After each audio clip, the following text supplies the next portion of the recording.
Thank you very much. I'm David Ruffin, Chair of the North Carolina Historical Commission. I want to welcome each and every one of the members, the staff of the North Carolina Natural and Cultural Resources Department, but also the general public that are attending virtually through this Zoom conference.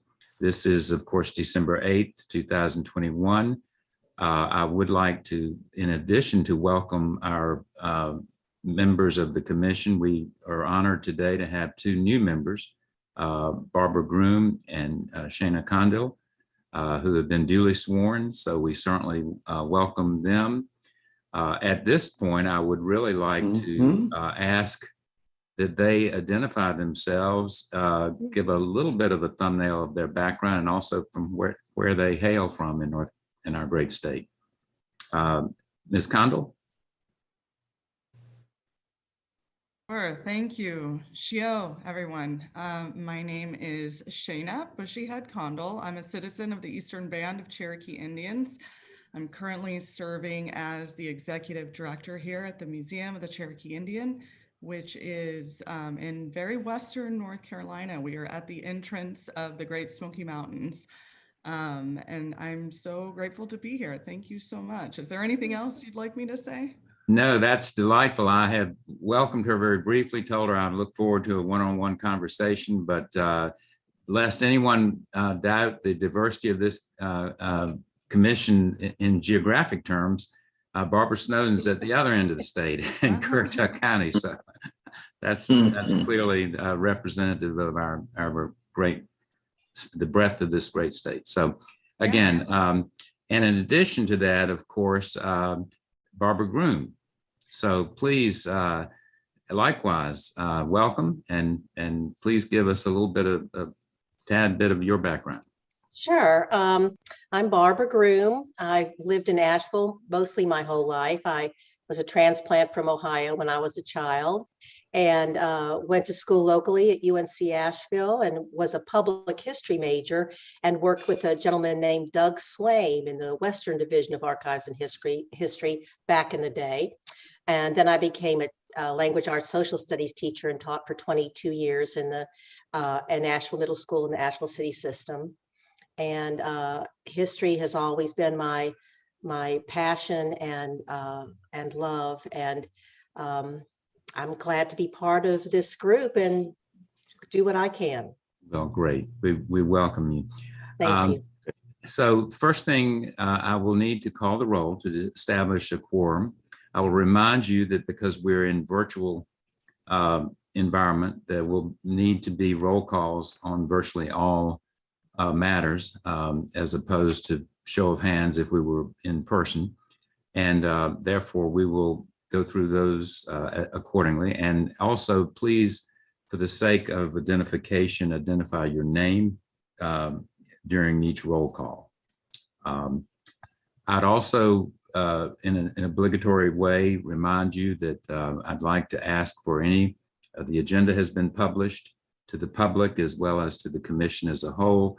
If there are any aspects of conflict of interest on items on the agenda, so state, if you will, members of the commission.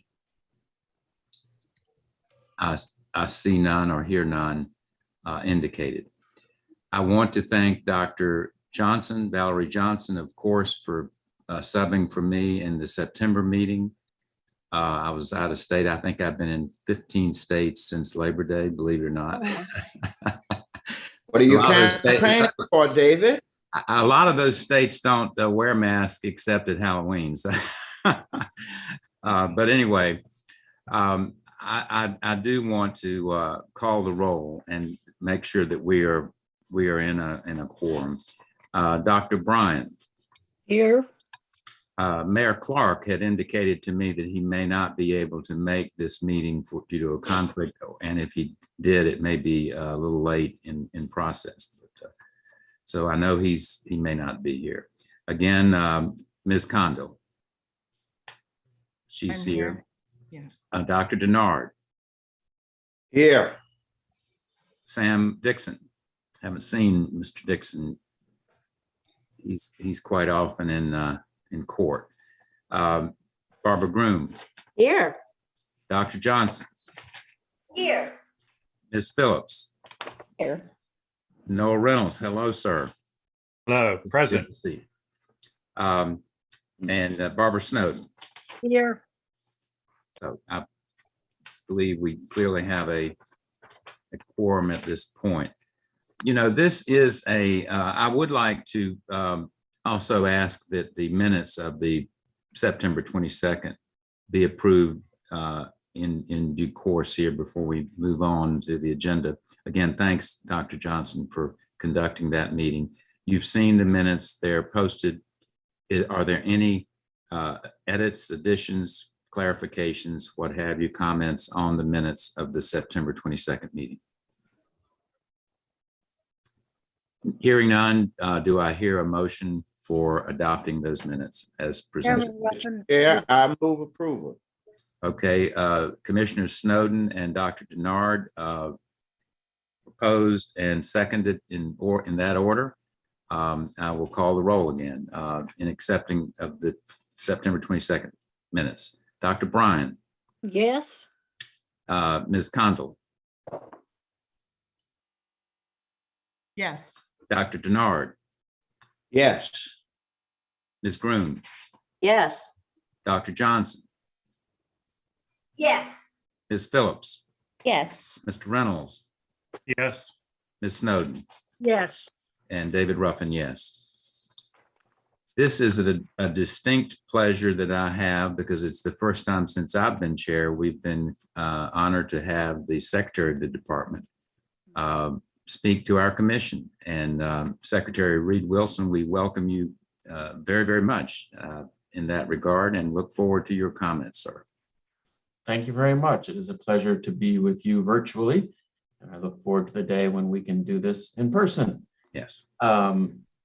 I'll start by just thanking you all for your service to the state of North Carolina. I know you all put a lot of time and energy and thought into these meetings and preparing for these meetings. And I mean, this is a well-running, a well-functioning commission, and I just really appreciate everyone's service on it. A couple updates, one of them really important, and that is our budget that we got when the governor signed the compromise agreement from the legislature. In a lot of our divisions in this department, there is transformative funding. And I won't focus on the rest of the department other than to say that from parks to the Land and Water Fund to the Art Museum to the Arts Council to state libraries, the zoo and others, there is significant new funding in the budget, which is really going to make a difference in what we can do connecting our natural and cultural resources to the state of North Carolina. And I think, and I'm going to get to the history part shortly, but I think this budget demonstrates that the state's leaders from both parties fully recognize the importance that North Carolinians place on their cultural, historical, natural assets, represented by what this department does. I don't think there's any other way to read the budget for Department of Natural and Cultural Resources than that.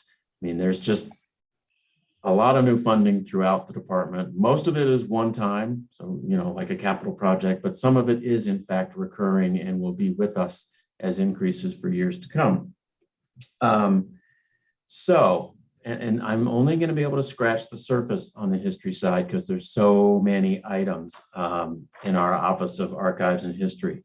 Everything from another $10 million for the Fort Fisher Historic Site Visitor Center, $10 million to the Transportation Museum, powerhouse and train shed renovations, $800,000, which is sort of the first phase of creating a Thomas Day State Historic Site, $60 million towards renovation of the Museum of History across the street from where I am, $1 million for repairs and renovations at Tryon Palace, expansions of the historic preservation tax credit, This next one may sound small compared to others, but it's really important, which is $1 million recurring for historic sites maintenance. And by their very nature, as you all know better than anyone else, historic sites are old. The buildings are old, and they are a lot of them in desperate need of repair, renovation, whatever, just maintenance. And so we're going to be able to do a much better job every year with that extra $1 million. $20 million spread across a number of historic sites or potential historic sites in the state. And that's both to buy land or capital projects on property we already have. So that's 20 million on about 10 places. We got new positions. There's an Archives Eastern Office Disaster Recovery Specialist. Go, Sarah. Historic Sites has 3 new positions. There's 3 new positions at the History Museum. There's a new position and a little bit more money at the African American Heritage Commission. There is a new commission coming our way, the American Indian Heritage Commission, which was created in this budget, and we will be given 2 full-time positions to fill, and we need to move quickly on that. So again, not to mention the budget makes a number of direct appropriation grants to local history associations or history museums or places like that. And so it's just a huge amount of funding, and we have a big task in making sure it all gets spent well and spent wisely, but that is exactly what we will do. Sorry, I didn't turn off my phone. Anyway, sorry. So again, that's just some of it. There's a lot more, but in the interest of time, let's just say that as you all meet each quarter roughly, you will be getting updates on how these projects are moving along. And it's going to be an exciting time. And it's exciting time for the department, not just because of all this money, but on January 1st, we enter the 50th anniversary year of our department. So we will celebrate that every day of the year.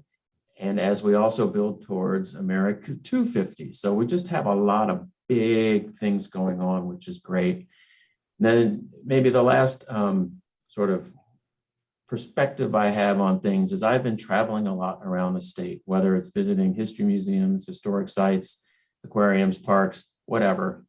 We've got all those things, as you know. I have really been struck by how visitors are enjoying their time. When I see them there, they're having a good visitor experience. I am struck by how dedicated our employees are and their passion for their job and always wanting to improve whatever site they have where they work.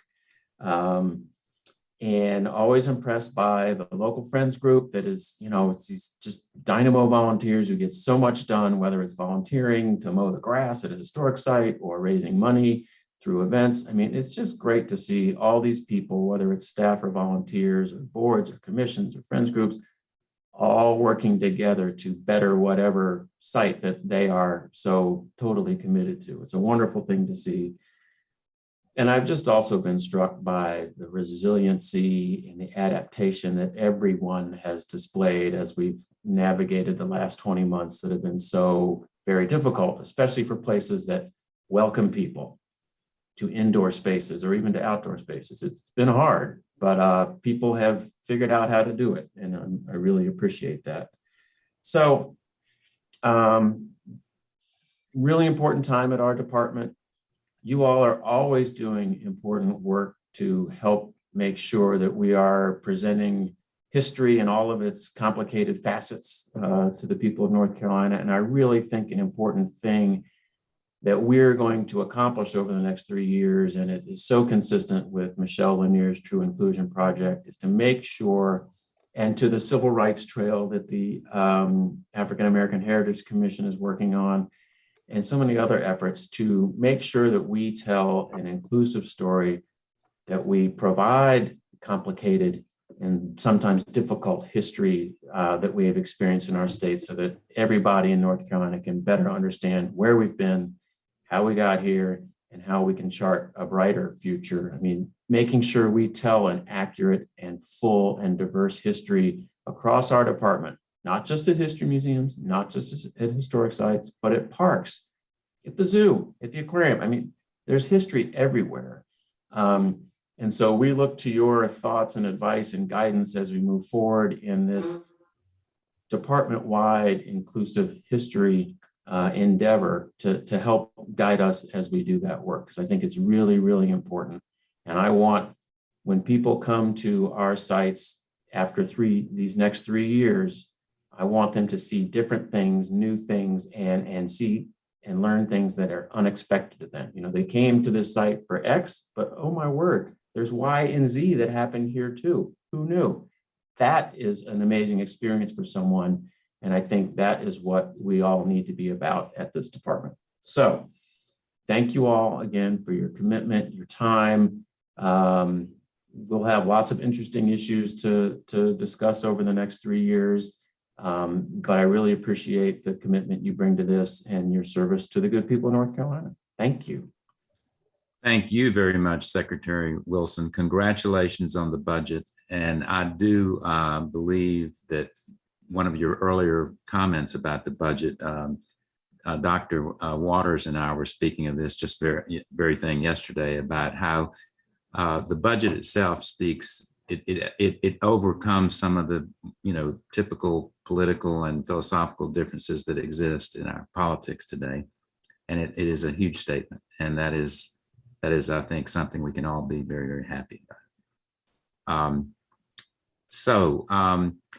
I would like to use the chair, and thank you for your sharing this with the commission. That's very meaningful for us. Very, very, very meaningful for us. I would like to use the chair's prerogative, if I may, to change the order of the posted agenda to recognize our counsel to the department and also the counsel to the committee, legal counsel Phil Fagan, and to speak to the petition regarding the Boyd Park Hendersonville issue, because he does have other items of obligation. I also would like to take this opportunity to remind, if people are not aware of it, Karen Blum, who, as you know, has worked with us very closely over the last 3 or 4 years on matters, largely through her representation through the Attorney General's office, has now joined Phil in our department. I like to say it, our department. So again, glad to see Karen. There you go. We see her face now. Great to see you, Karen. So Phil, take it away, sir. Sure, and thank you, Mr. Chairman, for accommodating my schedule here and my dual commitments. But Karen will stick around for the rest of the meeting if there are any legal questions or anything that we need to weigh in on. On the Boyd Park matter, this is extremely similar to a previous petition that the commission has already considered. It's extremely similar to the petition that the commission received regarding the Vance Monument in Buncombe County. Yeah. And in that matter, the commission went into closed session because that petition was filed by the same attorney who had actually sued the commission. And you received legal advice from DOJ on that particular petition. I don't think there's any need to go into closed session on this, and I'm happy to go through the statutory authority in open session here, just so we get it all on the record and everyone can see it. So I will share my screen and just walk y'all through the statutes and what you're being asked to do here. And if you can see the screen here, here's the petition. And they are asking the commission to step in and preserve this local park, which is on locally owned local government property under statutes 143B 62 and 100 2.1. 143B is the executive organization, most of the cabinet agencies in the state, and 100 2.1 is the monument law that it has received a lot of attention over the past few years. So you see here in the petition, they mentioned the two statutes. If you scroll down in the petition, they ask you, they quote 143B62, insinuating that the commission's required to aid in historic preservation and provide state aid or appropriations through the department for the purpose of historic preservation, and mention in the monument law 102.1 indicate that you're authorized to step in this case. And going to repeat those arguments in the jurisdiction section here. And for the relief, they're asking basically that you preserve this this local park under those two statutes. Just want to show you the two statutes and what they actually say here. 143B62, that's your general creation powers and duties statute for the commission. That's empowering the commission to do certain things. It does place some responsibilities on the commission. But you see here, this is kind of the introductory statement here at the beginning. It's giving you the power to create rules through the rulemaking process regarding these different aspects of our historic preservation programs. And the subsection that the petition cites, it says subsection F. The quote is actually in subsection 2F, and insinuated they quoted that state aid or appropriations through the department to municipalities, organizations, or individuals for the purpose of historic preservation or restoration. If you look at the full context of the language, it's giving you the power to create rules or regulations regarding the extension of state aid or appropriations. It's not putting an affirmative duty on you when anyone says some particular piece of property or some artifacts in danger of being lost, some affirmative duty for you somehow to provide that aid or to step in. I don't think that that's feasible or practical when you think about the entire state. And you certainly don't have an obligation just because someone has brought something to your attention to step in. You're not a general court of jurisdiction. You don't have, you can't levy an injunction or stop local governments from taking action unless it falls within very specific scenario where you have power. The other issue is the monument law, 102.1. And I just note the first subsection here, and this is the only mention of the commission in this law. You have, your approval is required when it comes to property owned by the state. You do not have authority over property owned by local governments or a role in monuments owned by local governments. And so, in my opinion, the commission does not have the power under either of these statutes to grant the requested relief and to step in this matter. And so happy to answer any questions if the commission has any.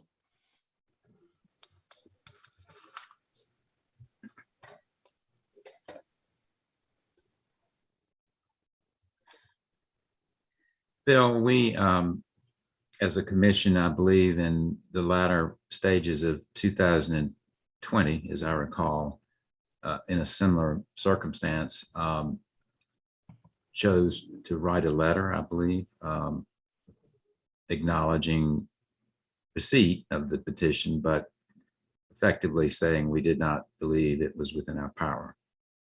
Is that correct? Is that accurate?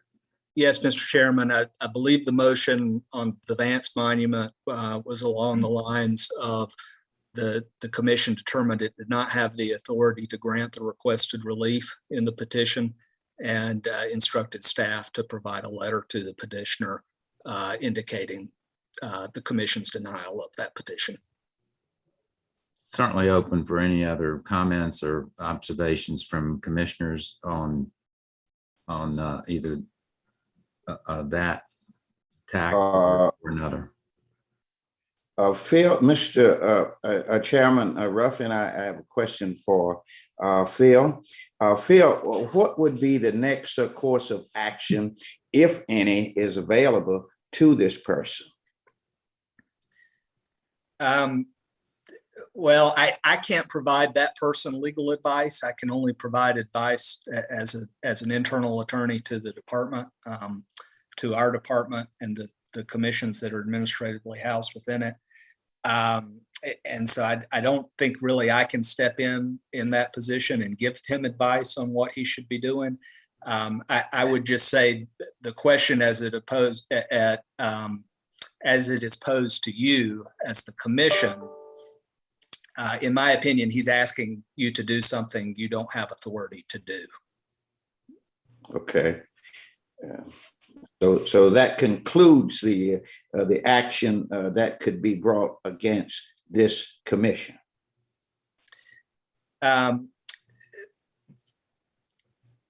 If there are actions by the commission, that they members of the public can always, if they claim to be an aggrieved party, can always attempt to pursue that petition or pursue action against the commission in the courts. That initially occurred with the Vance Monument petition.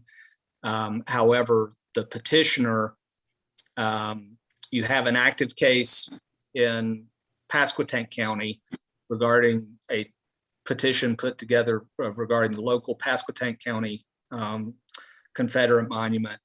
That matter is stayed, and we're waiting for a really unrelated Supreme Court decision for that matter to be taken up. The same attorney who represented the folks in Pasquotank County who wanted to keep that monument also submitted a petition close to verbatim, same statutes as this petition regarding the Vance Monument. He initially filed action against the commission on that, but then took a voluntary dismissal, and that action is no longer pending.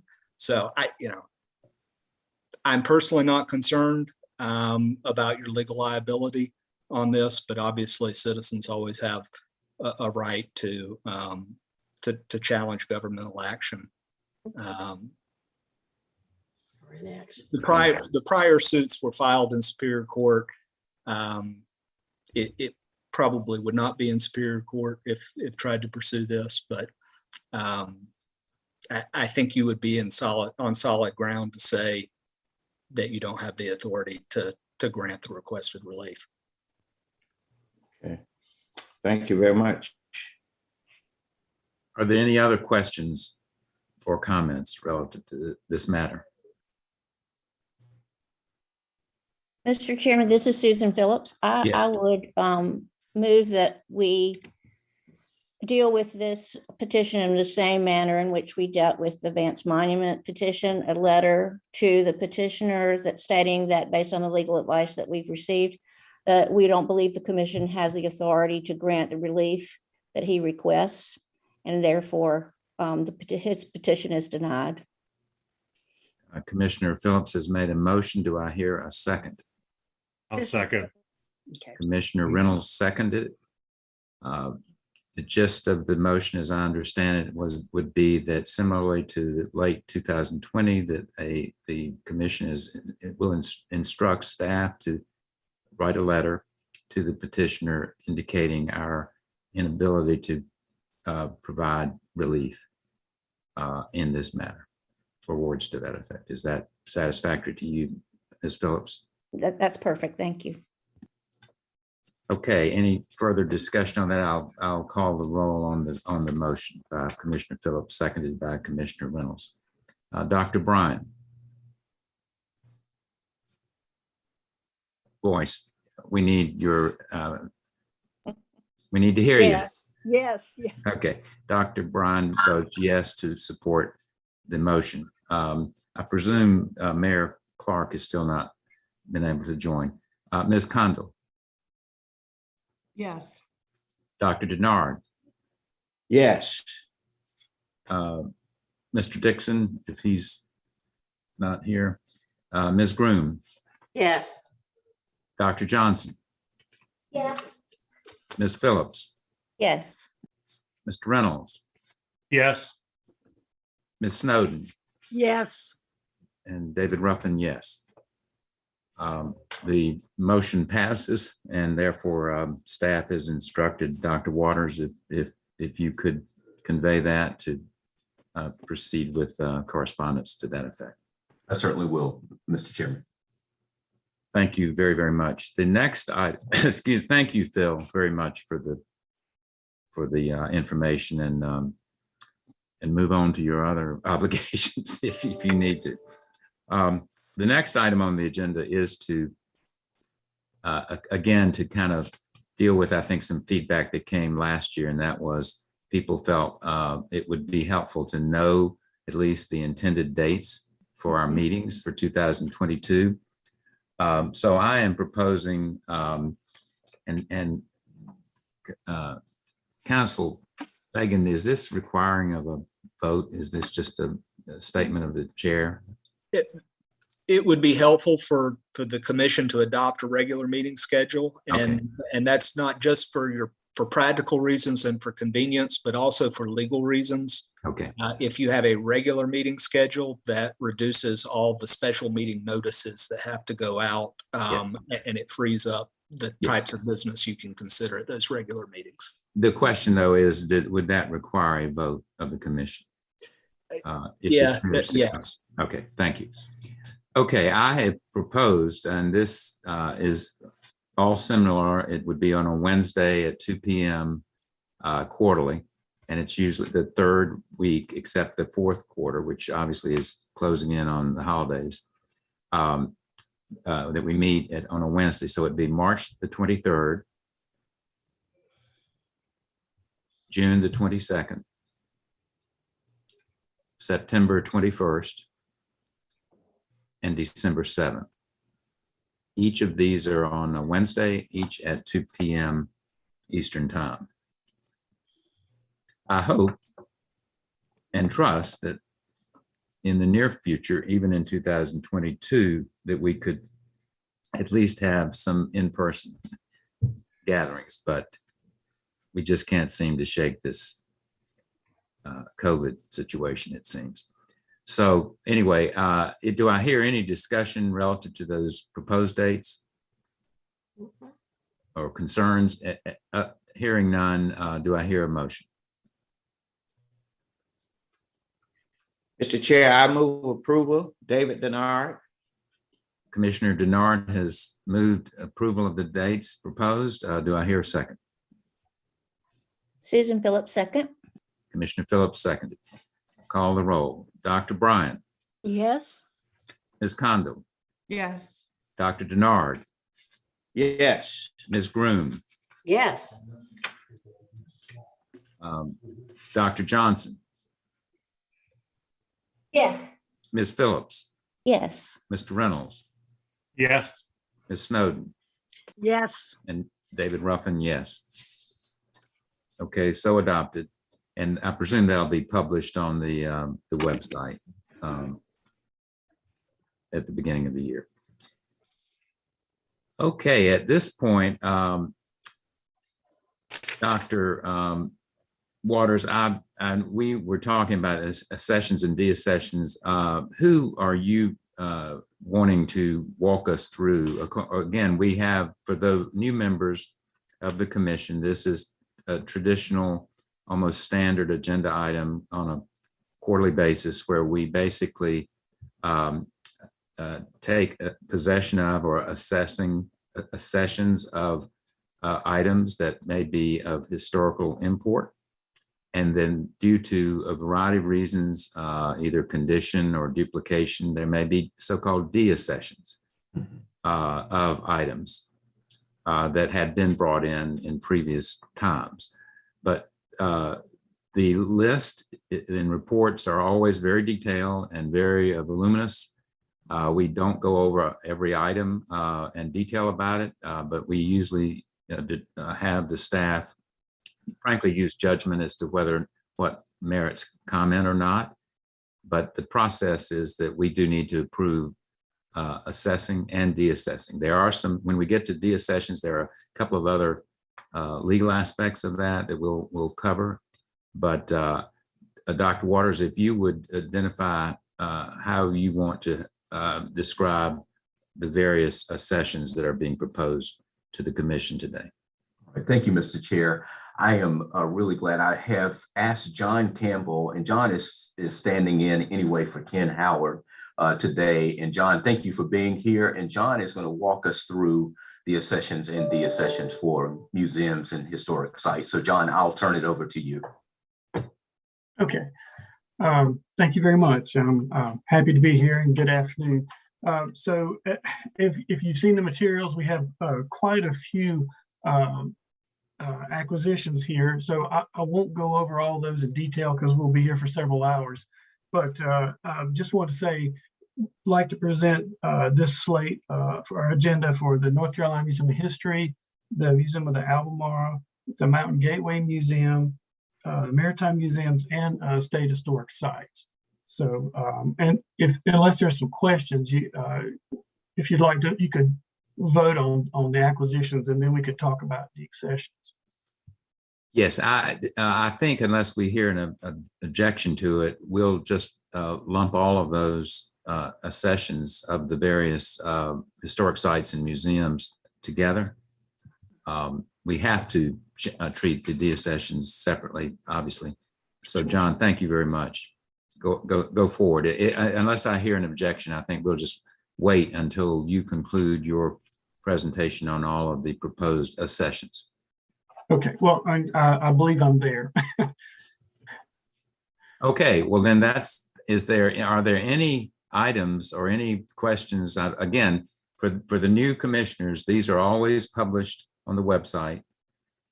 It is, again, indicative, and I know there are a number of staff members present on this call today. It's just yet another indication of the quality work that our staff does, or the staff of the department does, in terms of detailing items like this. So that's not in any way to overlook that in trying to expedite the approval or even the representation or presentation of these.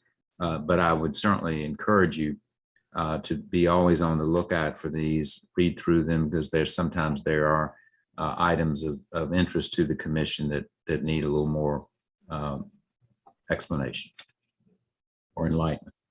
So yes, Commissioner Snowden. Motion that we accept the accessions. Okay. I second. So Commissioner Snowden, Commissioner Bryan has seconded the accessions proposed by staff to the North Carolina Museum of History, the North Carolina Museum of the Albemarle, the North Carolina Mountain Gateway Museum, the North Carolina Maritime Museums, and the North Carolina Historic Sites. We've had a motion and a second. I will call the roll. Dr. Bryan. Yes, I approve. Ms. Condell. Yes. Dr. Denard. Yes. Ms. Groom. Yes. Dr. Johnson.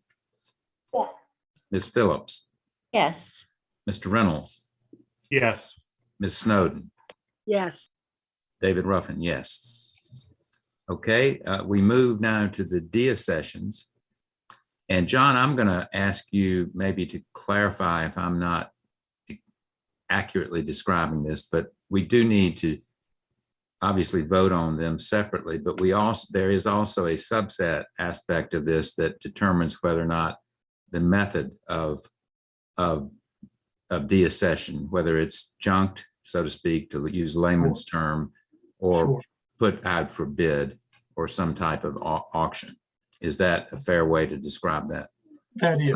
I'll let you walk us through that part, and then if indeed a distinction needs to be made between those that are just being disposed of versus being put out for bid. I'll let you guide us through that. Okay.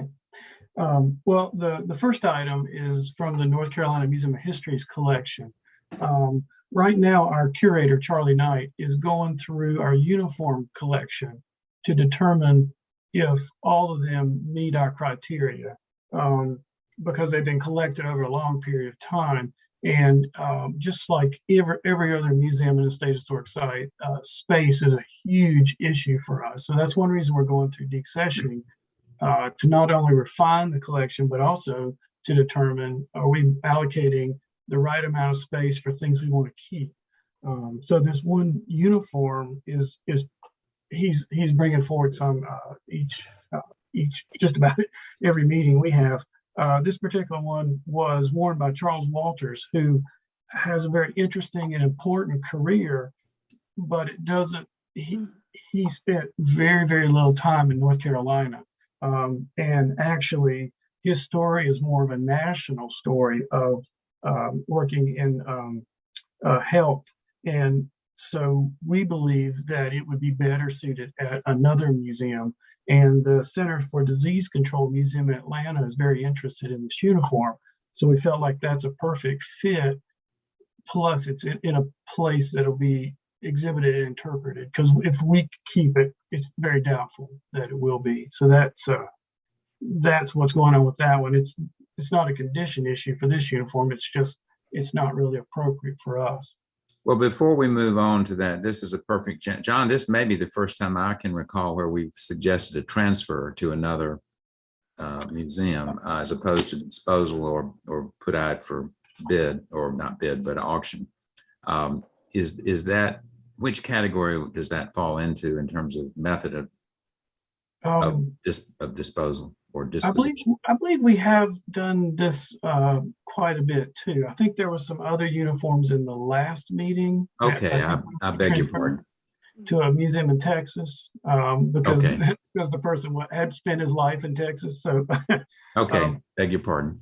And you'll see this happens a lot when people maybe retire to North Carolina for all the great reasons they do that, but right.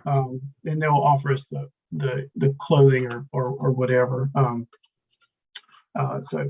So yes, we do that when we can, because we really want to keep these materials in the public sphere. That's, for us, that's a really good solution, is for it to be used for what it was intended, just maybe in someone else's collection. Okay. The second grouping is from the North Carolina Maritime Museum in Beaufort, and they have a really large collection of all types of nautical tools and instruments. And they're doing the same thing we are. They're trying to refine their collection, make sure that they're, what they have really reflects North Carolina. And maybe if they have many examples of the same thing, that they're narrowing down and keeping the better examples, things that they would exhibit. So, so what they have done is gone through and trying to figure out, is it duplicative? And if it is, where should it go? And like this first thing, which is a homemade stand for a spyglass, it's not in great shape. It's really, they determined it's something nobody would ever want. So that's why they say physical disposal as the method of disposal. But many of the other things are in really decent shape and would probably be interesting to someone if they took it to auction.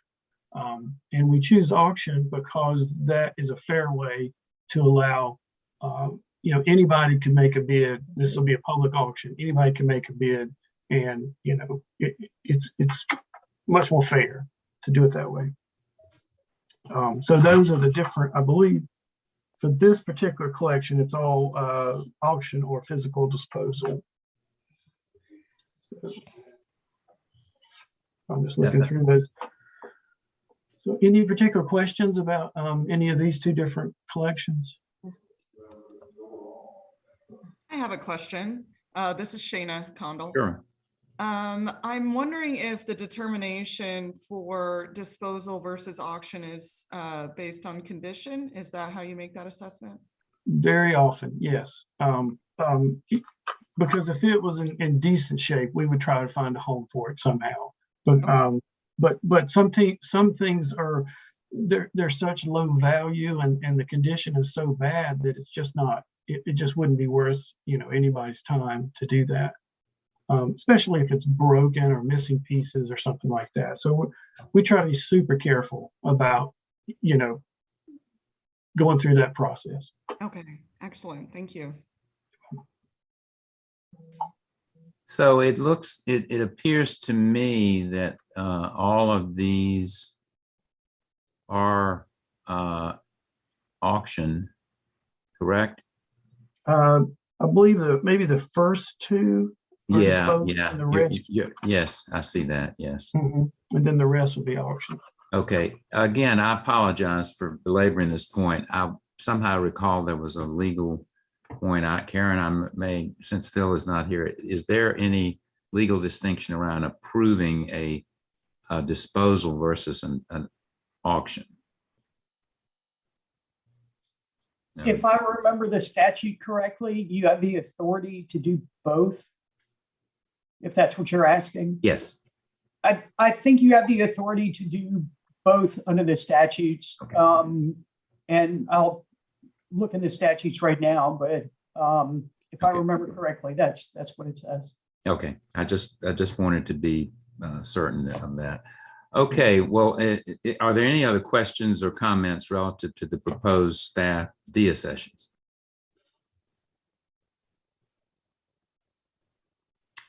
Well, do I hear a motion on the proposed deaccessions to the North Carolina Museum of History and the Maritime Museum at Beaufort?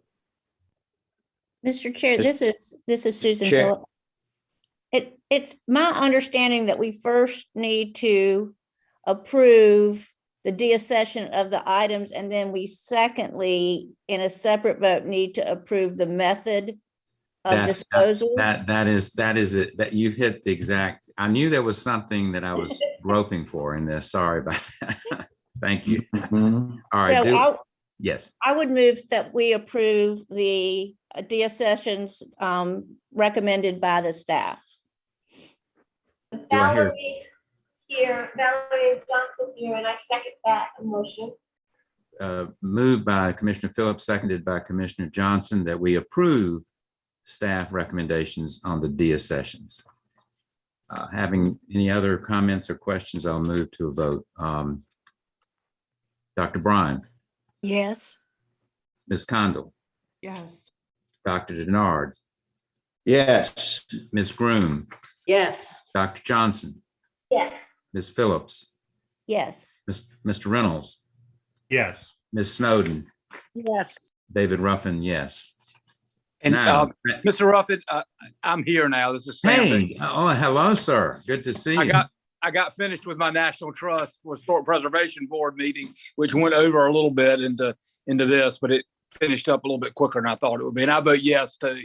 Well, So- thank you so much. I had called your name on a few roll calls, but obviously right before you joined us. So it's great to. Sorry, to I'm see late. you.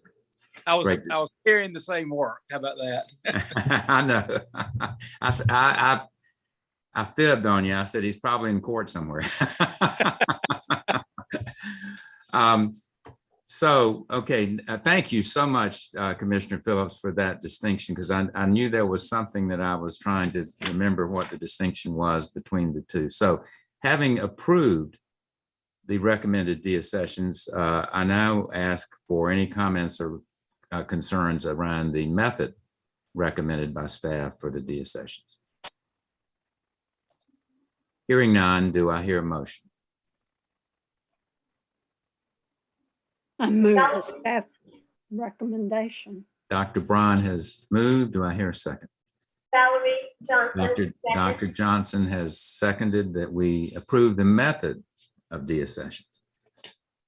Again, please understand, due to the virtual nature, we have to have a roll call every motion. So this gets a little laborious. One of the other reasons we need to start meeting in person, hopefully, as soon as we can. Dr. Braun, Yes. Ms. Condell, Yes. Dr. Denard, Yes. Mr. Dixon, Yes. Ms. Groom, Yes. Dr. Johnson, Yes. Ms. Phillips, Yes. Mr. Reynolds, Yes. Ms. Snowden, Yes. and David Ruffin, yes.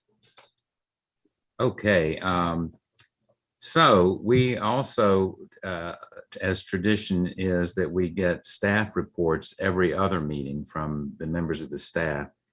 But we have kind of a unique presentation today because we always look forward to Angela Thorpe. She is, of course, the director of the African American Heritage Commission.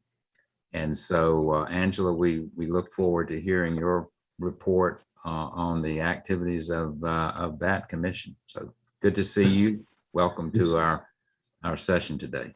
Yeah, Mr. Chairman, Absolutely. Mr. Chairman, before Angela comes in, I think we have one more item on the agenda, which is the deaccessions from state archives.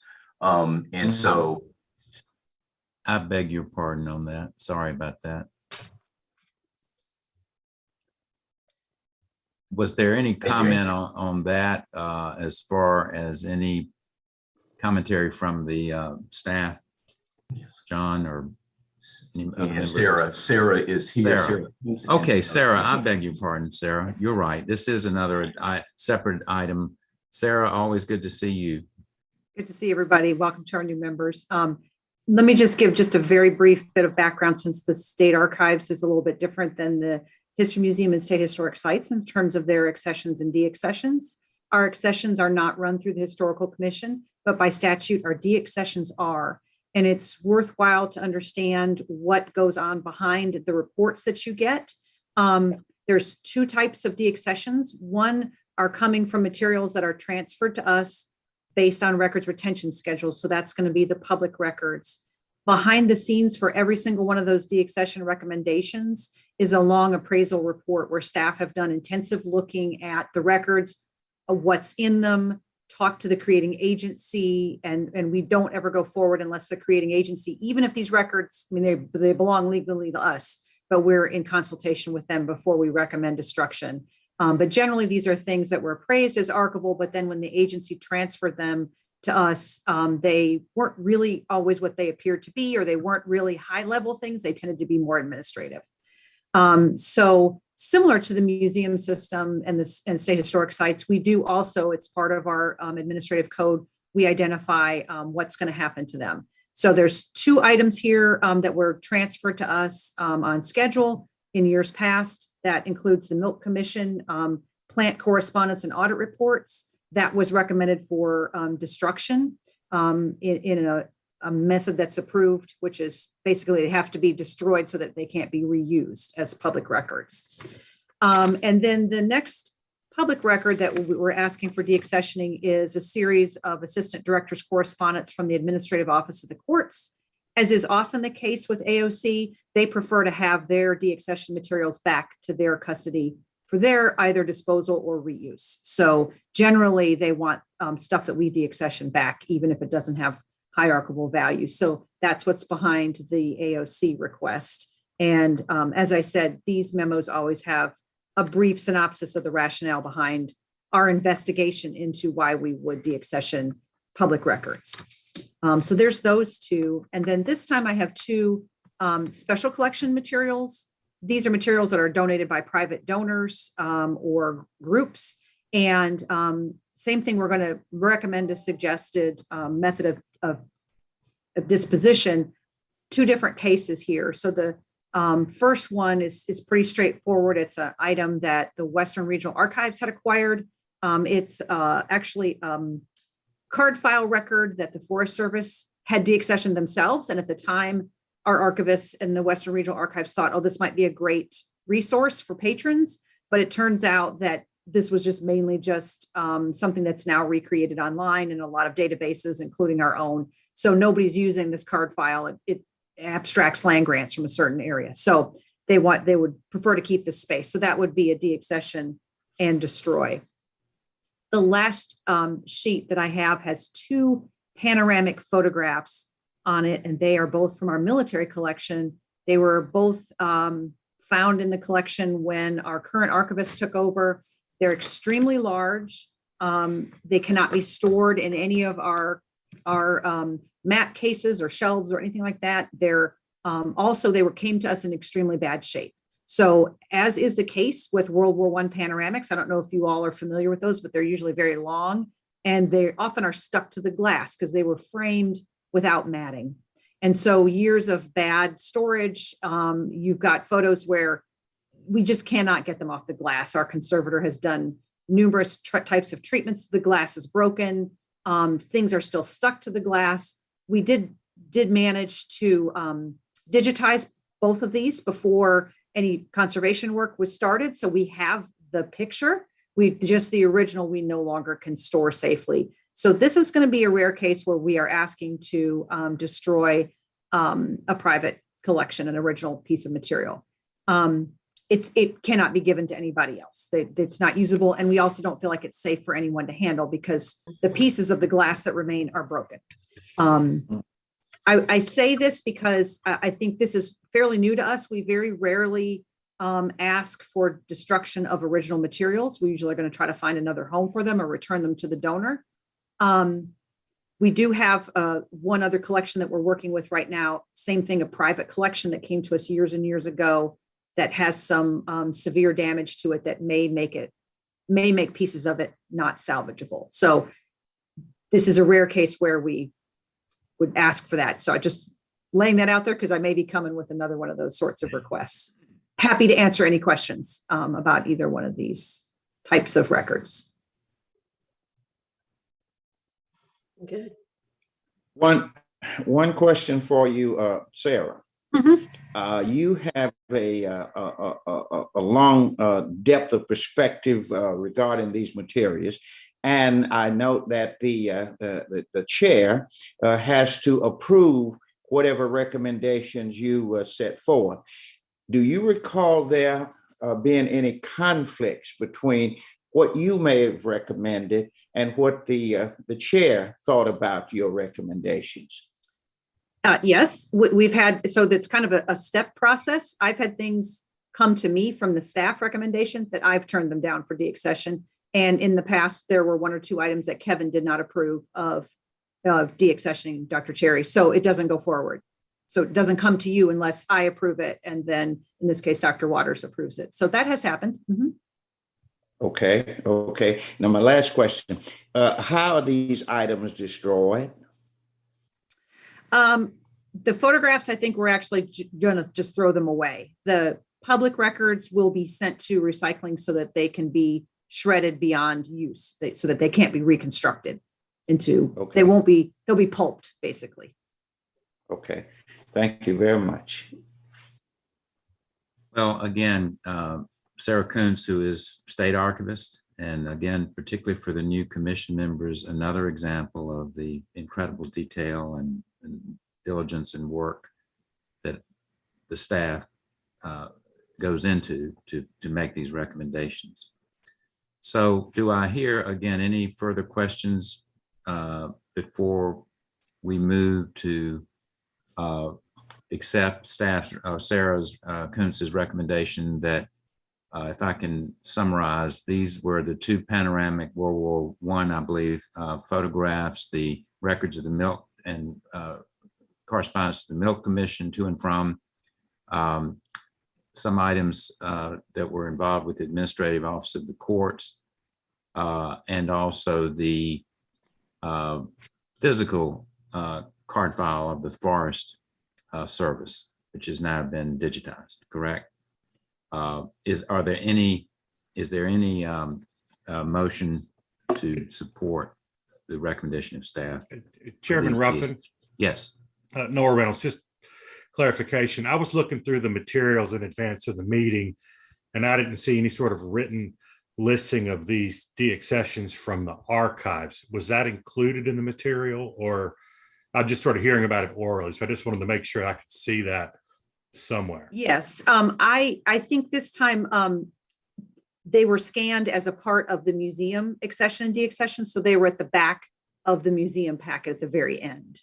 So the website wasn't exactly clear. They were not a standalone item. They were part of that scan. They are in, yeah, they're the latter part of this entire report with the museum deaccessions, yes. Like page 69. Yes, Okay. they were the very end of the report. Okay, just wanted to make sure. Thank you. Yes. Do I hear a motion?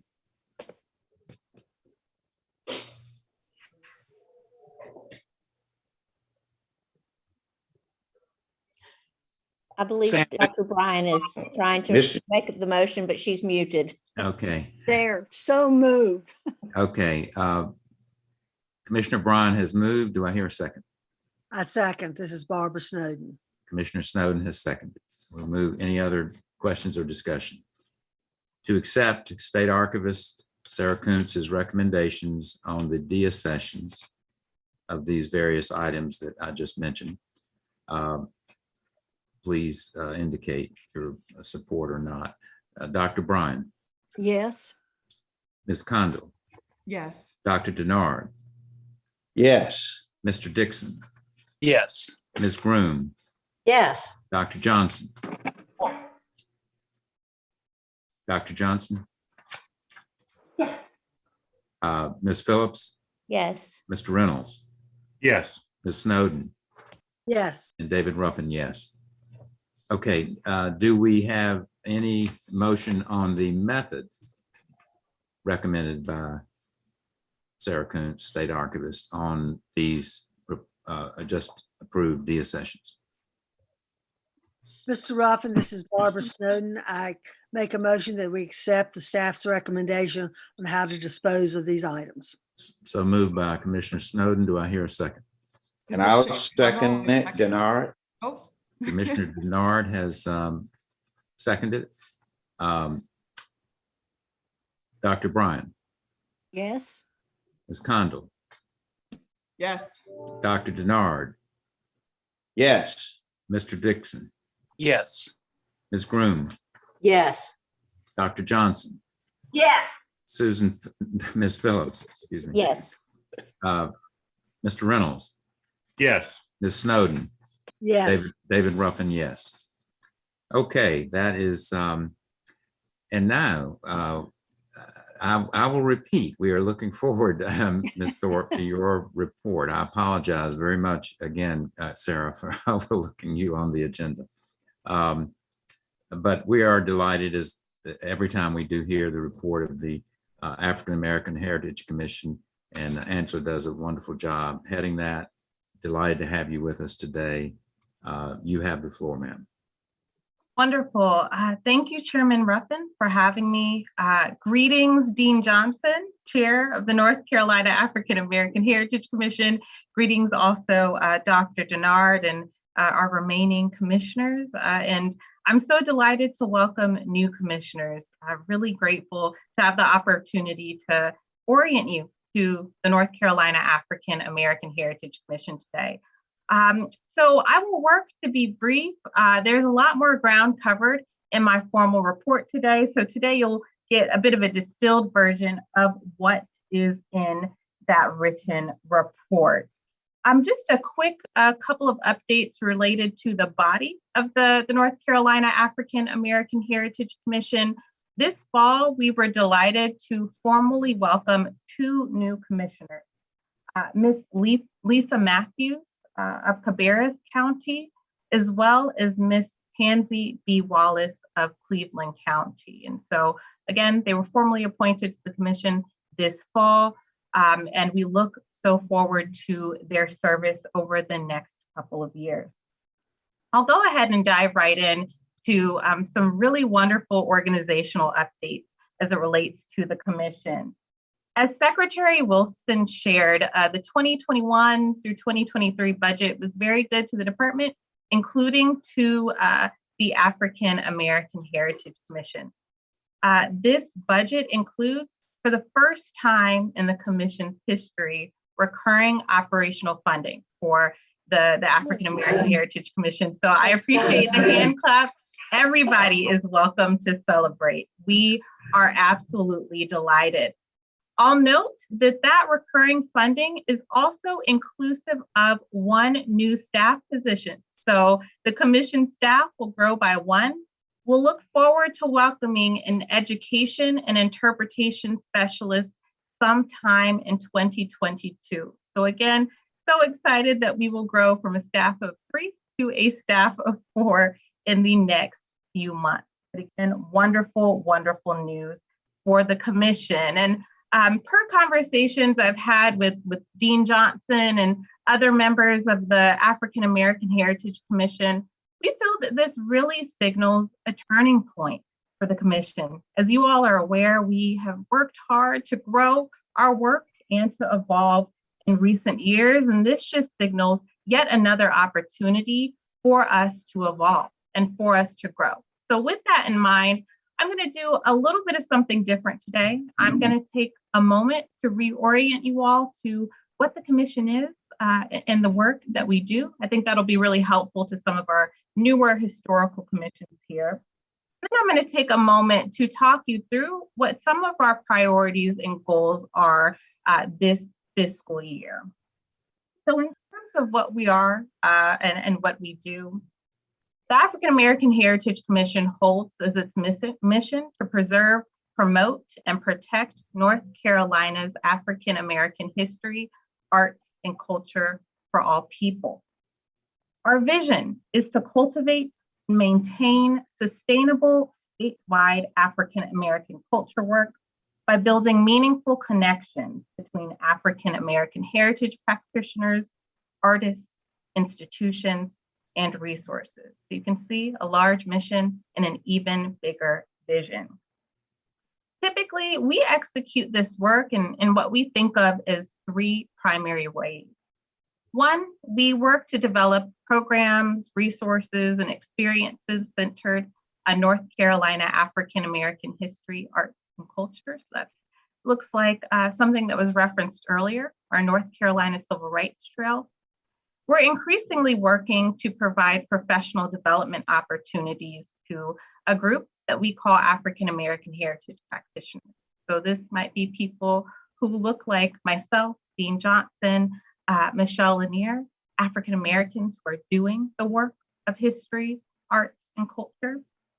And then finally, we work to provide heritage-based technical assistance opportunities across the North Carolina Department of Natural and Cultural Resources, and in some cases to constituents across the state. And so you see, we've got big work to do, and we look forward to continuing to do this work with a larger staff. Transitioning to some of our goals for the remainder of this fiscal year, they're really falling into 3 buckets, right? And these goals are specifically in alignment with the African American Heritage Commission's strategic plan. Okay. 1, we increasingly are working to support grassroots African American Heritage Commission, or African American Heritage practitioners, excuse me. One piece of what this work looks like is identifying who are the people on the ground doing the work around African American history, arts, and culture. We've been working over the last several months to build a database of who some of those people are. And at present, our database is consistent of over 200 individuals and groups. This is ranging from African American art museums and cultural centers to Rosenwald school groups and alumni groups. But again, you all, there are over 200 groups in our state doing this work. So this is a very wide body, a very wide constellation of African American heritage practitioners. So to this point, we're also thinking about how can we work to support these organizations, especially in the midterm. So in terms of what that looks like for the commission, we are working diligently to provide more professional development opportunities to these groups. Last year, we had an incredibly successful professional development webinar series, and so we look forward to bringing that series back in 2022, thanks to funding from North Carolina Humanities. In addition, we'll be building a resource library that those constituents, those practitioners can access to answer some common questions we receive to help them do their work better. Finally, we are working with partners in the department to think strategically around what long-term support for these grassroots groups and practitioners can look like. We are hopeful that we can identify funding to do a SWOT or strengths, weakness, opportunities, threats analysis of these bodies of practitioners to really get a sense of what they need. A more specific and forthcoming example is work we're actually executing in partnership with Sarah at the State Archives. We recently received a planning grant from the National Historical Publications and Records Commission to do a SWOT analysis of African American archival holdings across the state, so we can understand where Black archival materials are being held in North Carolina and how we can better support those folks that are holding those collections. So again, that is an example of that support work that we're really leaning into over the next year. The second priority that we have in this next year are growing our connections with colleges and universities. These places are important, of course, educational institutions, but they also provide critical pathways for students who are interested in doing work around African American history, arts, and culture. And so we look forward to growing our connections with those universities. The third priority that we have for this year is education, and that is a really big pot. However, we look forward to developing more resources for educators and students over the next year. We look forward to, again, building connections with universities, with the Department of Public Instruction, and with K-12 schools across the state. And we look forward to building programs specifically to help educators share stories in their classrooms centered around African American history, arts, and culture.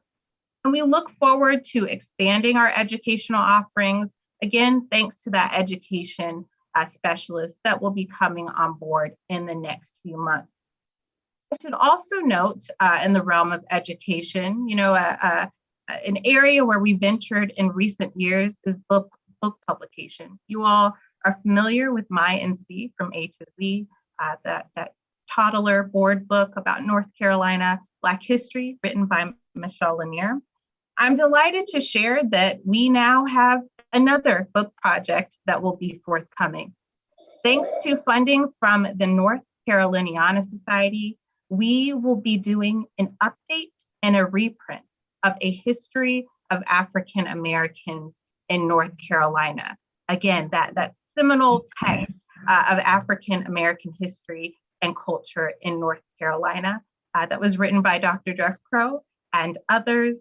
Again, it was written in the 90s. The last update was about 10 years ago, and a lot has happened in the last decade. And so we look forward to working to, again, update that book. Part of why I'm tying it to education in my comments is that this has been an incredibly popular text, especially in college classrooms in the last couple of years. And so again, we look forward to getting that update on the table so that this can be an educational resource that is in students' hands across the next couple of years. So again, I just wanted to take a bit of time to tell you what our priorities were and reorient you to what we were doing as we continue to shift, grow, and evolve. I'm happy to answer any questions that you all might have about what I shared. But thank you as always for listening. I would like to comment for you, Angela. I'm really excited about the educational resources and things you will be offering to students in classrooms, not only to universities, but to be able to bring this into the classrooms, especially to the kids who are in the 4th and 8th grade who study North Carolina history. That's been a big thing of mine, is that we have at the Historical Resources Commission have so much to offer. And I'm so happy that these kids are going to be the beneficiaries of this beautiful and hard work, and all kids will be the beneficiaries of this. So I'm very admiring of what you're doing, and thank you for that. Absolutely. Thank you. And of course, I can't let you go this far without, again, appreciating all of the hard work that you've done on behalf of the commission and with the commissioners, making sure that we are connected to what's going on in North Carolina, and also participating in various activities that the commission does. The commissioners are in some ways an extension of the staff in order to make that connection with constituents. And one of the things that I'm really excited about is that the work of the Tale of Two Ships continues to go, and I'm very pleased with the next part two that will be coming up, because in the first iteration, we were able to have a publication and a presentation to an academic body out of the work from Hannah Francis, who did research about Lockland Ford. So I can only think that we'll have a next iteration of that with the new persons coming on board. Absolutely. Thank you, Dean Johnson.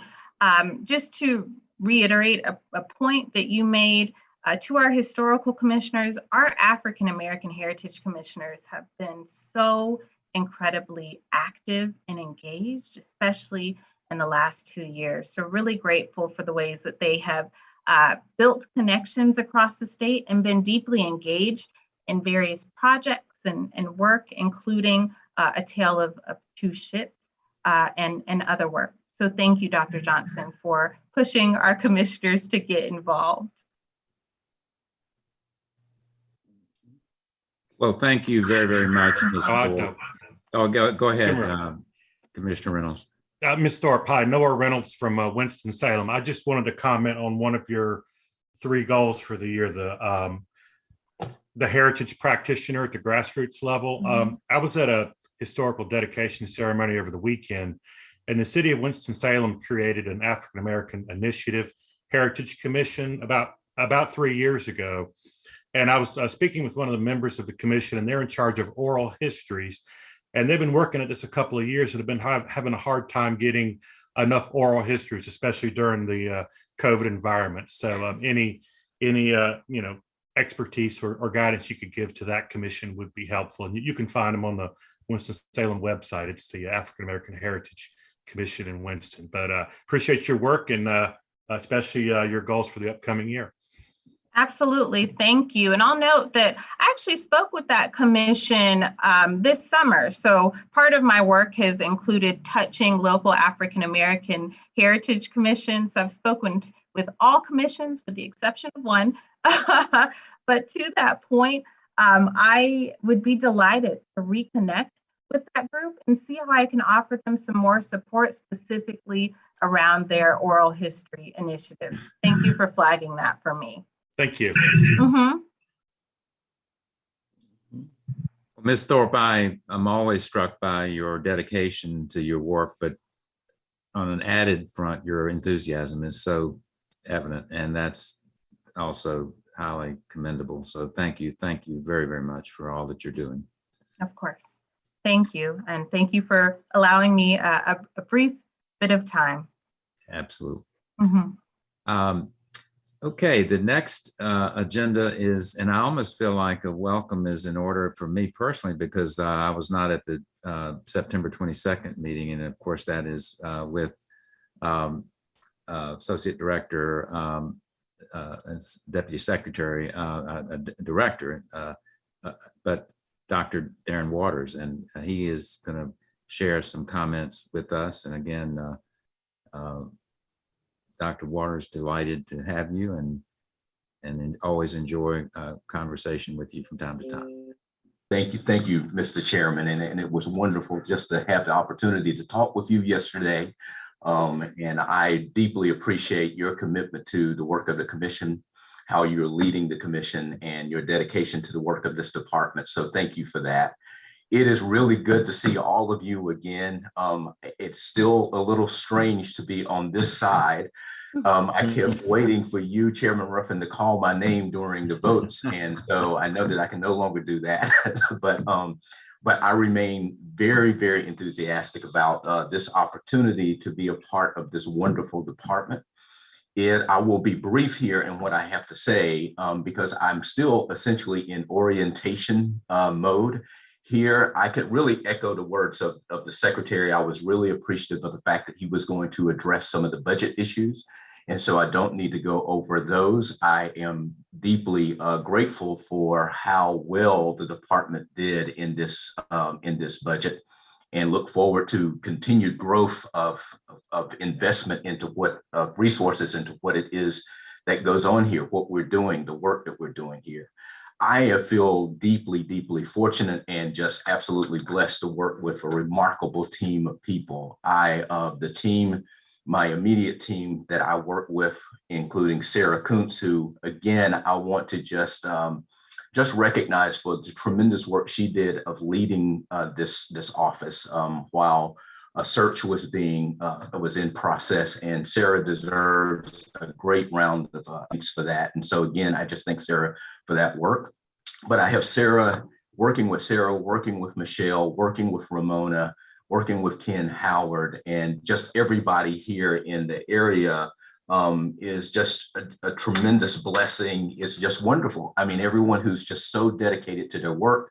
This afternoon, I spent some time, earlier this morning, some time with Sarah, walking through her division, meeting some of the great people who are working there. And I told you, Sarah knows that I would spend time stopping to talk with individuals as we walk through the office. I love, as a historian, I love those smells of all of the old records and love seeing these records being preserved. So it's been a wonderful 3 months. Yesterday marked 3 months for me. And while it seems longer, I don't say that in a bad way. I say that in a very good way. I told the secretary earlier today, it's great to get up every morning and look forward to coming to work with a great deal of excitement about what you will get to be involved in, the conversations that will happen. I also want to just recognize Angela and thank her for her report. You know, Angela and I and Michelle, with the African American Heritage Commission have had a long relationship. I was fortunate and blessed to be a part of the inaugural commission, member of the inaugural commission, working with Michelle. And Angela, I want to thank the commission again for partnering with my colleagues at UNC Asheville on their continued work around the history of African Americans in that region. That project continues to go forward. I have been spending a lot of time just getting out across the state, and Commissioner Snowden, who is, if you're still here, I am so sorry. I missed you while I was out in your area of the state. You as well, Commissioner Dixon, but I will be back and I will look forward to seeing you. But I was out at the Museum of the Albemarle to visit with the team there. Wonderful tour of that wonderful facility. Was there with Ken Howard. And so other places that I've been going, I'm amazed as I was making a list today of all of the sites that I have had an opportunity to to visit over the last 3 months. I was amazed at the number of places that I've had a chance to go. I visited the North Carolina Capitol with Michelle, meeting her team there. I've been to Vance, obviously Thomas Wolfe, had a wonderful visit at Roanoke Island Festival Park. Have had the opportunity to go to all 3 of the Maritime museums, most of those with the secretary as well. Opportunity to visit Alamance Battleground, Charlotte Hawkins Brown site, and had the wonderful experience of spending an entire day there with the William Friday Fellowship of Human Relations with the current class of fellows. They really enjoyed that visit at the Charlotte Hawkins Brown site. I've had a chance to go to Stagville, Somerset, the North Carolina Transportation Museum, which I'll be visiting again later on this week. Been to Polk birthplace, Tryon Palace. I've been to Tryon Palace twice. I think that they feel they're getting some real special attention, but I've needed to go out there. Was there just last Thursday to fill in for the secretary.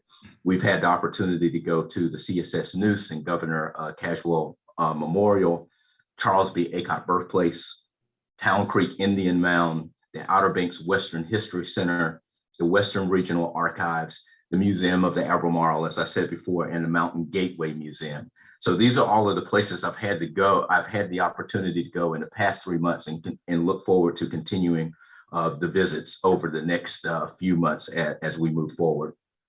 The senior staff here across the entire department had the opportunity to meet in late October to just have a discussion about what will some of the priorities for the department, not just for the Office of Archives and History, but for the entire department. What will those priorities look like and be for the next 3 years? We're in the process of continuing to distill all of the information that we gathered up across the department, and especially from each one of the divisions within Archives and History. And I want to thank my colleagues in this office for the contributions that they made to those discussions. So look for more information to be coming to you about that.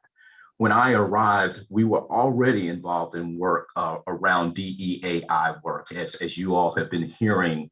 And we are in the process now of hearing some of the early findings of the Lord Cultural Group, who we've been working with. I've been working closely with Sarah. Again, want to thank her for the leadership that she's providing and helping to coordinate that.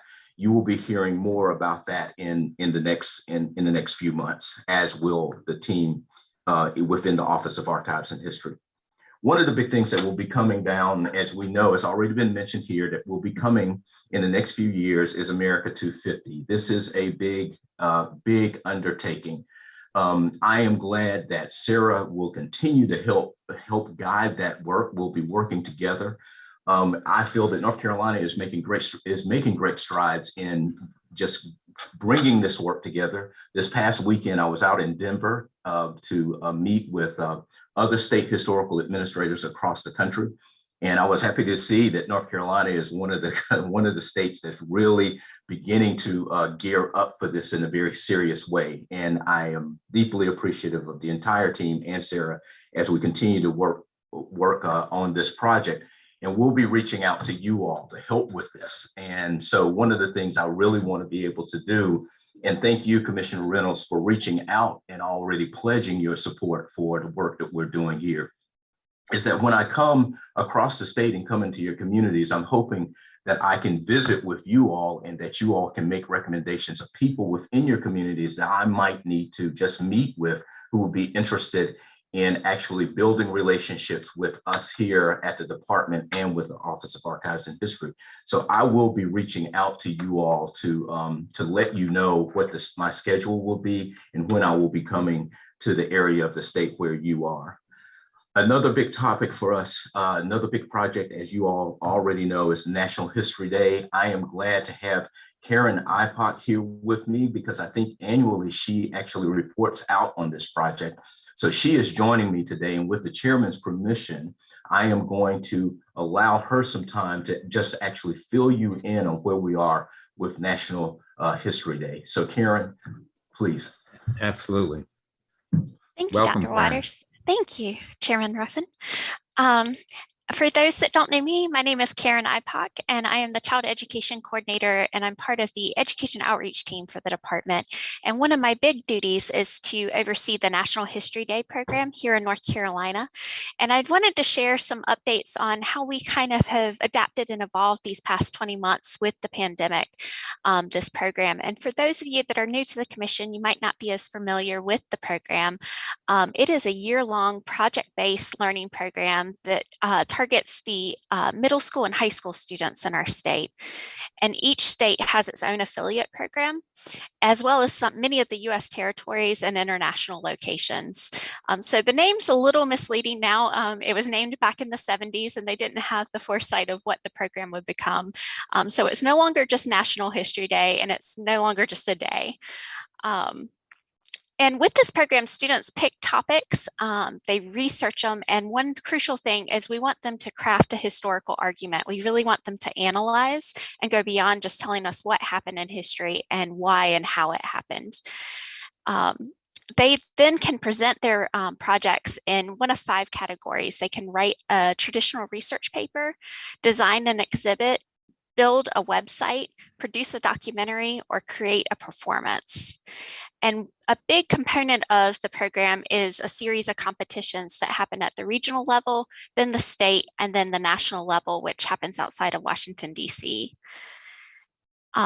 When the pandemic hit in 2020, we quickly had to evolve. It actually hit in the middle of our regional contest season, and we knew how much work the students and teachers had already put into their projects that year, and we knew it was not an option to cancel the contest. We wanted them to be able to still showcase their work, still be awarded for their work. And so we quickly changed tracks, and we figured out how to make the contest virtual at both the regional and state level, and then the national level did as well. And so though 2020 was kind of thinking on our feet and quickly working with schools how to overcome their challenges so they could still participate, last school year, we had a little more time on our side. We knew from the very beginning that virtual contests would be needed due to so many schools doing virtual learning that year. And so we worked last year on how to plan a more engaging virtual contest year and how we can really reach the students in a virtual platform. And one thing that came out of that we really enjoyed was we were able to zoom into classrooms. We worked directly with teachers to find out what they needed, what type of presentations they needed, and we were able to join their classrooms and really tackle those issues on perhaps how to create a historical argument or how to find the resources and sources they needed for their projects. And this school year, we're changing tracks again, and we're taking the lessons learned from these two kind of more difficult contest years to figure out where we can take this program from here. And one of the benefits of the pandemic is it showed us that we can reach students virtually, which we had not quite considered before. So we're now able to help schools that haven't traditionally been able to participate in the program because of travel barriers due to costs, and we can now reach them. So this is really crucial for those schools that are perhaps in the outer reaches of our state that can't come to even a regional contest because it might still be a 2-hour drive. By learning how to zoom into the classes, we're reaching more schools and more classes on a regular basis, whereas before we were traveling to schools, which was both very costly and time consuming. Now we can do multiple Zoom sessions in a single day. Another very exciting thing that we have this year is that we have figured out a way to offer an online video platform to schools. It's safe and secure for students for free. The documentary category has quickly become our most popular category with students and teachers alike, but there has always been a barrier because the software for editing videos has always been quite a cost for schools or on an individual basis for students.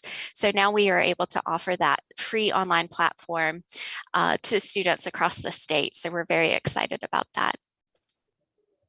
In our contest this year, we're still going to be looking a little different.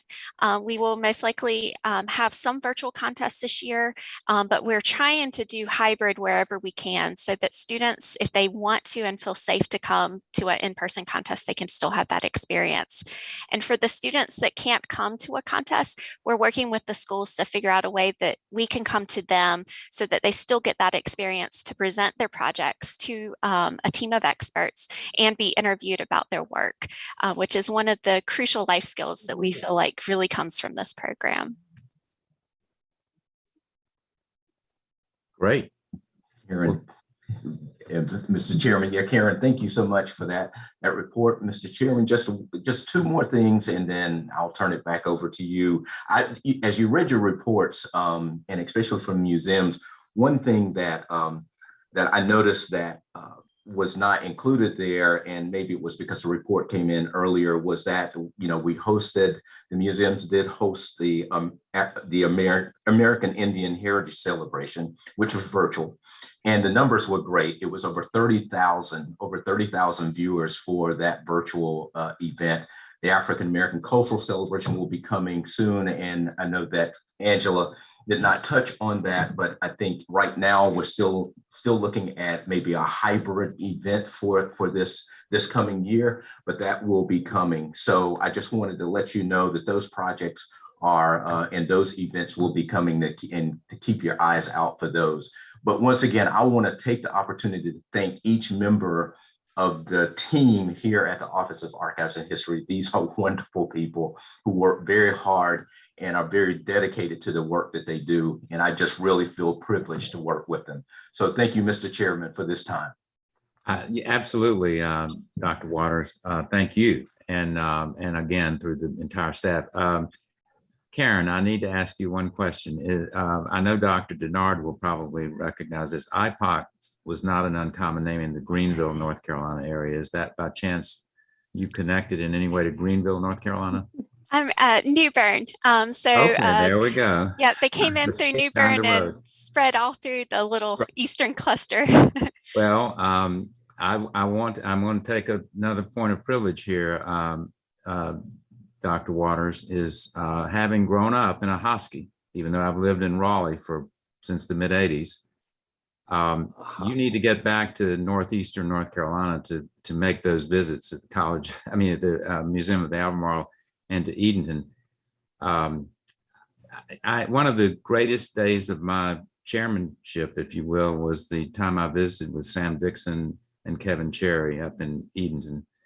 And Sam, that galls me to have to say that, because in my teenage years, a Husky and Edenton were mortal enemies on the football grid. But anyway, that is absolutely, and arguably, other than where Commissioner Condell's great Cherokee, that is really much of the cradle of North Carolina history began in that northeastern corner. So please don't ever, if you're heading in that general direction, it's just incredible amount of things to see, particularly in Edenton and the north of the Albemarle. So again, thank you so much. I most certainly will, Mr. Chairman. I will, there's the final item on the agenda, of course, is the chair announcements. There are none because we've had such great reports from Dr. Waters and Secretary Wilson. Some of that would have perhaps fallen into my announcements. However, prior to the commencement of this meeting, Commissioner Snowden asked to make a comment and perhaps a recommendation that I think is quite pertinent and timely. So Commissioner Snowden. Thank you. In the past few months, we lost a member that used to be a prior member of the commission. Dr. Harley Jolly of Mars Hill passed away. He was a very great influence on me, and every time I travel across the state, I find other people in museums and history and teaching that he influenced. He was also very, very active in having established the Western branch of the Department of Archives and History. He worked with the former chairman, Millie Barber, in conserving land for the Blue Ridge Parkway. And he was just a very good historian. Remember, he once told me, to teach history, if I have to stand on a desk, do it, so that they will learn. And I would like to recommend to this commission that we send a letter from the commission, both to Mars Hill College and also to his family, recognizing his contribution to history in North Carolina, especially the western part of the state. And if that is in order. Absolutely. Thank you so much. If I may, before we move to a motion, would it be appropriate to suggest that the staff through Dr. Waters maybe coordinate some of the language of the letter with Commissioner Snowden? Would that be appropriate? That would be fine. A letter from Dr. Waters, I think, would be greatly appreciated by everyone. Great. Do I hear a motion? I make that motion. Thank you, Commissioner Denard. Yes, Dr. Denard. Do I hear a second? Reynolds will second. Mr. Reynolds, thank you so much, Noah.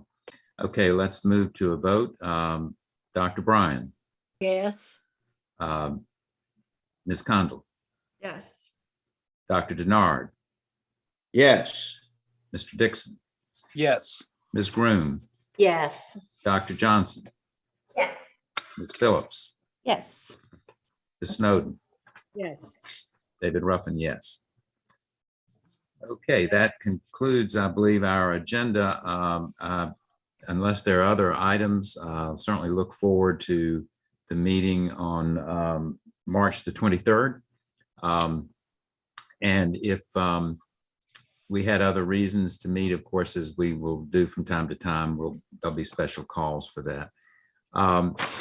Having heard no other comments, questions, or issues that have been raised by the commission, I will entertain a motion for adjournment. I move adjourn. Dr. Denard, that was a shouting match there, so I don't know. Dr. Denard has moved. I believe it was Dr. Johnson that maybe have come in quite a split second later. So all in favor of the adjournment, please so indicate in the roll call. Dr. Bryan. Yes. Ms. Condell. Yes. Dr. Denard. Yes. Mr. Dixon. Yes. Ms. Groom. Yes. Dr. Johnson. Yeah. Ms. Phillips. Yes. Mr. Reynolds. Yes. Ms. Snowden. Yes. And David Ruffin, yes. I certainly wish each and every one of you a very safe holiday season and hopefully a year that we can continue to get away from this horrible pandemic. And I really do cherish the day we can meet in the old-fashioned way together, and maybe not in the auditorium. Some of the commissioners know what I mean by that. Oh, yes, we do. Do we remember? How well we know. Yes. So anyway, again, we delightfully welcome the new commissioners, and again, I love you all, and have a wonderful and safe holiday season and a happy new year. Thank you. And to you. Thank you. You too. And Bye, everybody. Bye. Thank you, Chairman Ruffin. Thank you. Take care, everybody. Thank you, Matt, for your Bye. technical assistance too, as well. Thank you so much, Max. There. Yes, thanks. See you soon, Barbara. Bye, yeah. Okay. bye.